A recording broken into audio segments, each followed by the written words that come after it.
అయ్యారు. దావీదుని ఎంత దుఃఖపెట్టారు ఆ కొడుకులు, చెప్పన సఖ్యం కాంది. ఆ గురుగులు విత్తాడు ఏలి కొడుకుల్లో దుర్మార్గులు.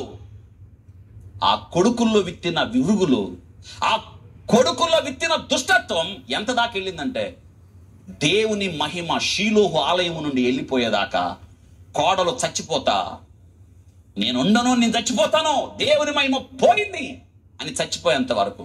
చూసారా, సాతానుడు ఎప్పుడు ఒకేసారి మన మీద పనిచేయడు. చిన్న చిన్నగా వాడు దాటుకుంటా ఈ దగ్గరికి వస్తాడు. ఏ రీతిగా నిన్ను వాడు గురి చేయడానికి వాడు లోనికి ప్రవేశిస్తాడు. ఇది శత్రువు చేసిన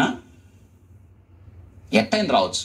నీ భర్త ద్వారా రావచ్చు, నీ భార్య ద్వారా రావచ్చు, నీ బిడ్డల ద్వారా రావచ్చు, ఇరుగు పొరుగు వారి ద్వారా రావచ్చు, ఎట్టైనా రావచ్చు. అయితే నువ్వు అప్రమత్తంగా ఉండి వాటిని ఎదుర్కోవాలి.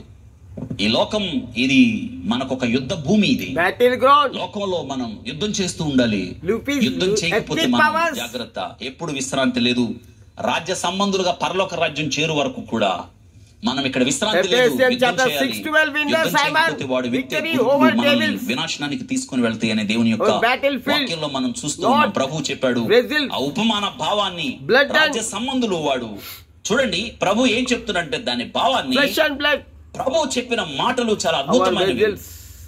ఆ ఉపమానాన్ని ప్రభు చెప్తున్నాడు. మనిషి కుమారుడు పొలంలో విత్తనములు రాజ్య సంబంధులు, దుష్టుని సంబంధులు. కాబట్టి ఈ లోకంలో ఉండేది ఆ రెండు, రాజ్య సంబంధులు, దుష్టుని సంబంధులు. వాటిని విత్తిన శత్రు అపవాది. ఇప్పుడు అర్థమైందా? మంచి విత్తనాలు విత్తింది ఎవరు?